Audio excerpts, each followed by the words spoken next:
I don't want to say that I told you so, but I told you so, guys. Ladies and gentlemen, welcome to the channel. It's the Eradicator, and look at that. Back in May 27th, we've already talked about the new ship manufacturer, Gatac. We knew that the xi'an cargo ship that was teased during CitizenCon 2019 was about to come. I was not expecting this to be coming this early, but it is Fleet Week.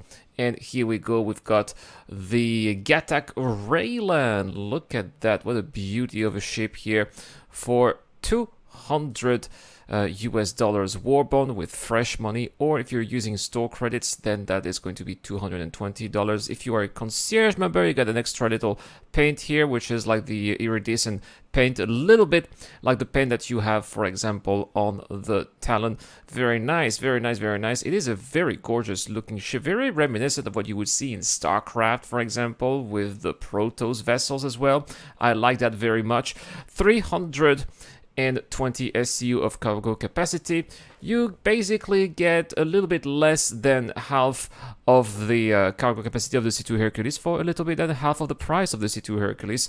That is a decent deal. I mean, you don't really have that much of an alien tax so far, but I suppose that it will come later once the ship sale is over and that it will no longer be sold. It will become a limited ship. You can surely expect the price to rise up to easily 250, if not closer to $300 when it will be released. Nevertheless, let's have a look at what CIG has to say about this ship. Before we do that, of course, let's talk about this month's giveaway, as I'm giving away to the subscribers of both this channel and my new channel, The Eradicators, a chance to win a Tumbril Nova tank. All you have to do is to subscribe to both channels. The link is in the description down below to my new channel, as well as answering the giveaway related question I will be asking throughout the video. Also, if you support me on Discord, or if you support me via the Patreon page or the John Benham membership, you should have access to my Discord, where I am giving away an RSI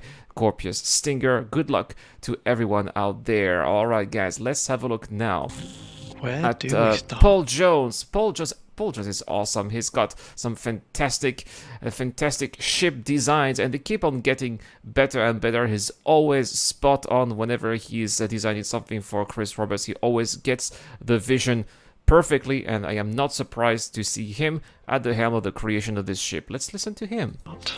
That is a good question. The alien stuff is more complex, so and they should be complex. The aliens should be complex because they are aliens. They are very different than us, and that totally makes sense. You have to really push through the limits of your creations when you are going to create some of these alien ship designs, because you need to imagine what is not imaginable for us, but at the same time stay within the realm of what is physically possible and the realm of practicality as well. It's a very difficult equation. everything sort of stretches your brain just a little bit more.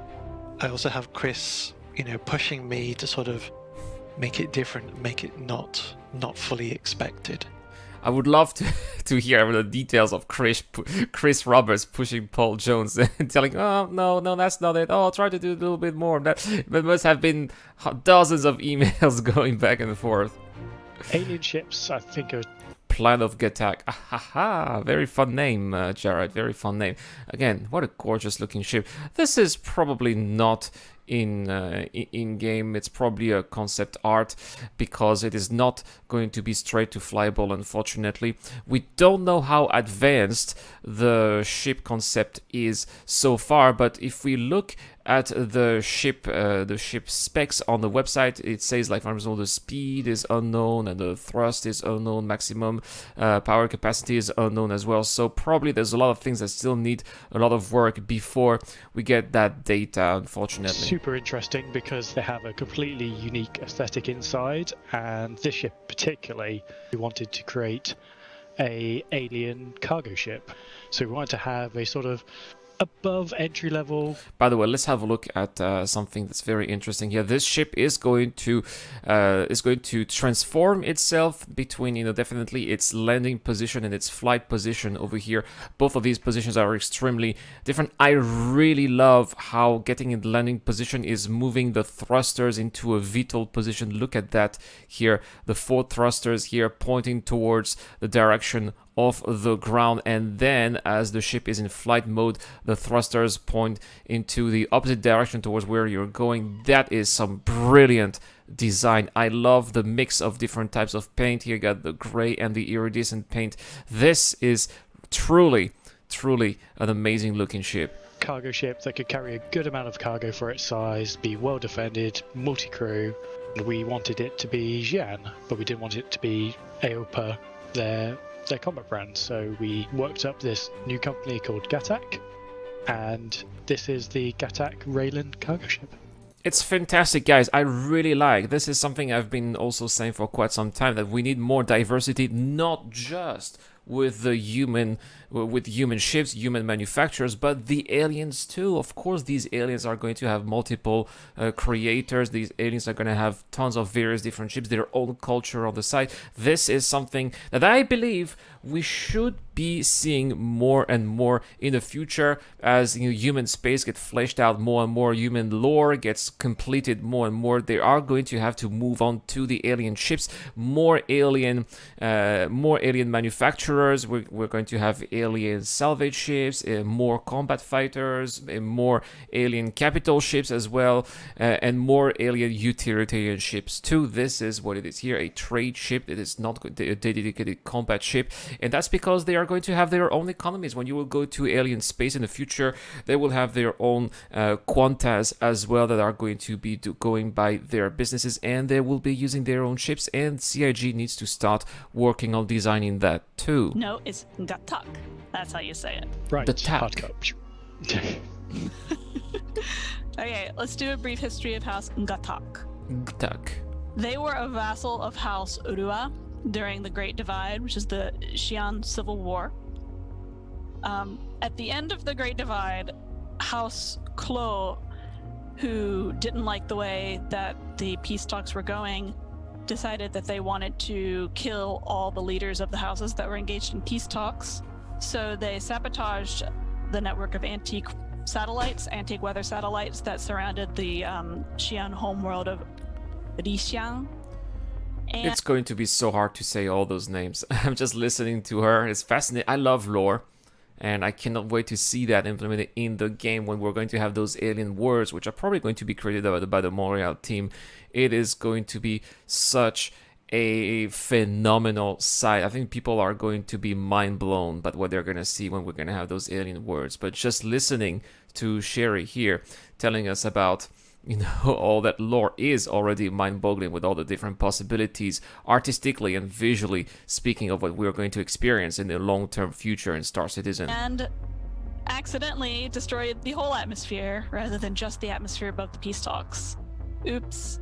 So after this tragedy, after everybody fled the homeworld to the next closest planet, Kawa, the House Urua, in recompense for its loss, was elevated to the first Imperial House. That's where the first emperors came from. And one of the first things that they did was reward people who fought under them for their service. So they awarded House Gatac a license in perpetuity to build industrial spacecraft. All for right, the so there we entire got South Xi'an. the lore here of where Gatac manufacturer is coming from. Very interesting. In the South Xi'an, the Xi'an Empire, they are known for being really innovative and interested in discovering the next big cool thing in technology, and that's part of why they immediately jumped on the opportunity to make a ship that would be friendly to both Xi'an and humans. That's great. So it's basically a Xi'an version of Microtech. Cutting edge stuff is their thing. The alien stuff is the hardest one to sort of deal with sort of branding.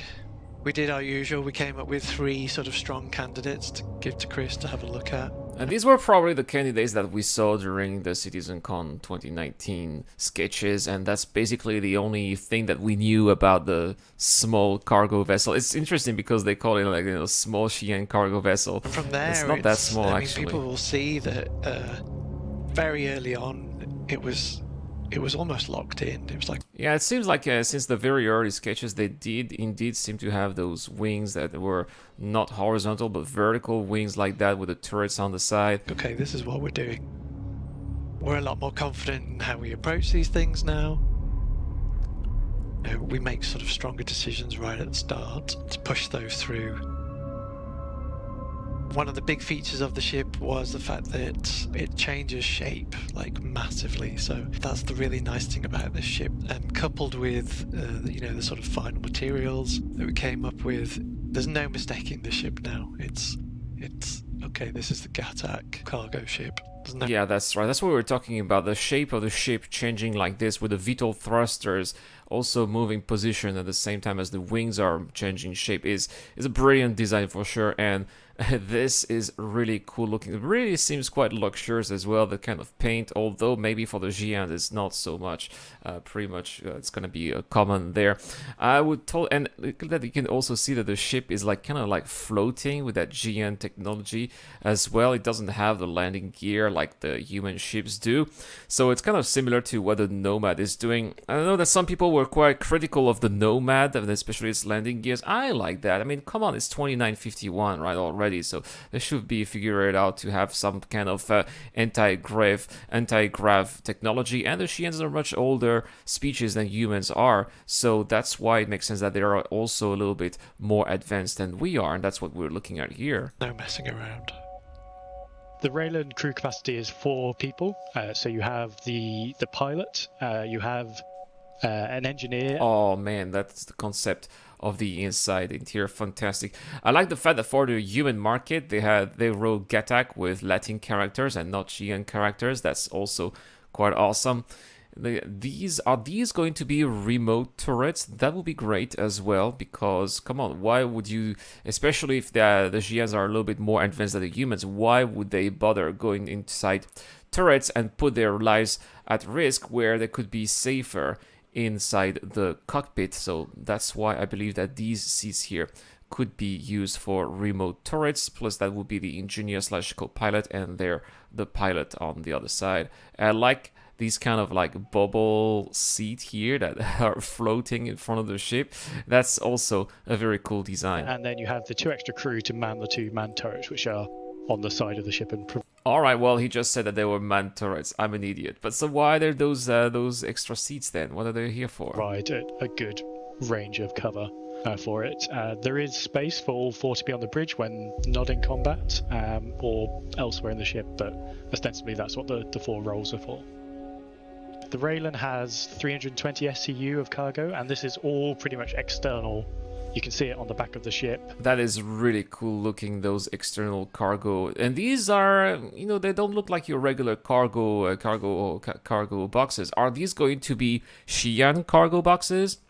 Or are these cargo boxes going to come with a cargo refactor? Probably, because this is something that CIG has been working on for quite some time, which is maybe another reason why we will not be seeing this xi'an cargo ship anytime soon. I like that we are seeing the Caterpillar here, because guys, got some news.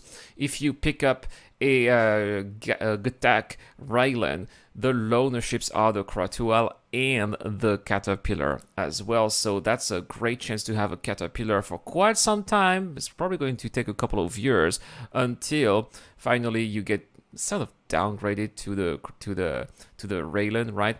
But still, a Caterpillar for $200 for a couple of years is a pretty good deal, in my opinion. Part visual choice, part gameplay choice. They are fixed containers on the rear of the ship, and the cargo goes inside them. So having it external allows us to keep the internals of the ship all nice and compact, but also does give a toss-up in choice between, do I pick a ship with lesser cargo but is more protected, or do I go for this, which can carry more in one run but has the risk of, if I get jumped on in transit, my cargo is more at risk. That's interesting. So they basically, the choice here is to have the cargo on the outside so that the inside is used to give more facilities to the crew and make it more comfortable. That makes sense. But at the same time, if you are taking a ship that has exposed cargo like this, it will make sense to stay inside safer trade lanes, right? I would not imagine traders using this ship in the Paro system, for example, especially because, well, it's an outlaw system, and there's also Xenothreat, which hates aliens. So you'd definitely be a target as well. And that's also one of the things that I like with Star Citizen, is you really have to weigh the pros and cons of your decisions when you play the game. You have to be careful and plan exactly what you're doing. You got this ship, with exposed cargo, and it's an alien ship. You're not going to go to an outlaw space, especially when there is a criminal organization that hates aliens. It doesn't make any sense. This is the kind of ship that would be doing trade runs between Terra and Stanton, for example. Not so profitable trade lanes, but at the same time it is safe, and you're going to make a buck in the end. That's something we always try and do with our ships, is not have one ship that is superior in every single way to another ship that's equal to it. We want there to be trade-offs. Even from trying to get into the ship, it's going to be a unique experience.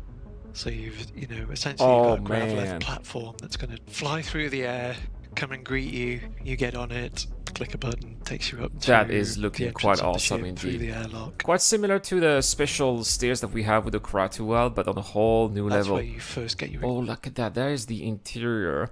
Very interesting. So that's probably where the cockpit is located here. And then you have 3 decks. Looks like there's 3 decks indeed. This is the entrance. And then it takes you to a lower deck, which kind of looks like where you would have maybe the habs. Yeah, these are the beds here, and probably some living space. And then on top, that's where you would probably have the engineering decks and the cockpit, or the cockpit, I would say, or the bridge, maybe at this, because it's much of a bigger ship. And this would be maybe a small area where you have access to the cargo via EVA, maybe on the back. That's probably the way I would see it. Experience of the xi'an architecture within this ship. When you choose to get on the lift to go up to habitation, this is looking very sleek. I hope that they're going to keep these visual designs, and look at the tables there. It's looking very comfortable, very alien, but at the same time something that the humans could easily adapt to. You've got a console that's made out of like 50 different pieces in it, and it all builds itself into position, and you click the button, get on your elevator, which isn't the standard elevator either. At the moment it's at an angle, so you have a very different experience of like Now, what I have a problem here is I hope that when the elevator is coming, there is going to be some kind of alarm, because that thing, did you see that thing just opened here? What if someone is just walking around and then boom, it opens, it goes down, and then they'll be trapped, right? So there's got to be some kind of mechanisms to prevent that, I hope. Transitioning up through the floors, and the floors will also transform to sort of enable you to get through easily. So then when you're in the habitation section, you've got access to beds and lockers. You can go left and right to the top. That is looking super cool. I like those beds. I hope we'll be able to close the door so we can have like a mini hab, a little bit like what we have, for example, at Port Olisar, all of these other stations, but inside the ship, a little bit of privacy, something that is lacking in most ships. That would be also a nice touch. Turrets and escape pods, and then you've got the dual race kitchen and bathroom section, and then sort of like a communal eating area. And then from there up, basically it takes you into I would a more love technical to have a look section. at what a xi'an bathroom looks like. So you can either go to a docking, which is at the rear of the ship, and then you've also got a good portion of components in like the sort of quite technically themed area of the ship, and then you transition through there towards the bridge. And again, in there is we were looking at a way of being able to access components in a non-standard way. So the big stuff we've kept quite traditional because it makes sense, they're just there. But the smaller stuff, it's kind of like a component delivery system. So you choose which component you want to access. That is, I was thinking about it the whole time before I made this video. It's basically like a train. It's a train of components And if you choose to get whatever component is going to be chosen here on the console, then that little train of components is going to bring the components to you so that you can come and fix it, and then it will put it back into place. And if you need another component, it's going to bring it via that little train here, that little railway or whatever, and it will bring it back to where. That is brilliant design as well. And you don't need to go wander around the ship, find wherever it is, just go there and everything is here. It's going to make the life of engineers very easy as well. It's delivered to you. You can change out whatever it is you need to It's right next to the change, cockpit. Oh. And then it's taken back off you and absorbed back into the ship. Then you just transition into the bridge, open bridge, and then, like I mentioned, the captain and the Oh, the seat is co-pilot at the floating. That's so front, and cool. large, like floating, almost like UFO style seats. Well, it is UFO. So I it think is a there's plenty of UFO. great You know? opportunity in there for in terms of animation and what we can do with what's spinning, what's moving, what's reconfiguring. So I think the ship team is going to have a lot of fun with that. Paul Jones here, imagining here. Because Paul Jones is a designer. He's not an animator. You know, he's not the one who is going to make the ship flyable in the verse. He's already imagining all the hardware that the ship team is going to have to make it work. And it's true, it's going to have to be a lot of hardware, but at the same time, it will be quite an achievement as well, and something that a lot of people will be talking about, I'm sure. So what does the Raylan add to Star Citizen as a whole? It really increases the diversity of spaceships. Yes, that's especially something that we alien need. ones, because they are entire races of creatures, Yes. and they don't just have combat ships. Exactly. They have their own infrastructure needs, they have their own transport needs. And they're so going to have their whatever own we do economy the as well. human This race, needs to be there is going created to and be simulated mirrors too. for those races. When you are traveling through all the solar systems in the game, you don't want to just be seeing the same freelancer or the same hull everywhere. You want this variety of ships to encounter and ships to progress through on your cargo journey. That totally makes sense, and that's why, you know, we're gonna see more cargo from the xi'ans, from the Banus as well, and why not even seeing something from the Terravins? I wouldn't be surprised to see Asperia bring in one day a cargo ship from the Terravins too. Why not? These need to be existing in the verse, they need to be fleshed out in order for the game to be even more believable. Absolutely. Look at how beautiful it is. And that's pretty much it here for the Gatac Railen. This is going to be the giveaway question here for this video. Has this ship changed your perception on alien ships, or is it still the same? Has it been comforted? Tell me everything in the comment section down below, because a lot of people are saying, you know, I don't like alien ships because I'm a human, I'm interested in human stuff. Or they say that alien ships are so weird, or they're so cheesy.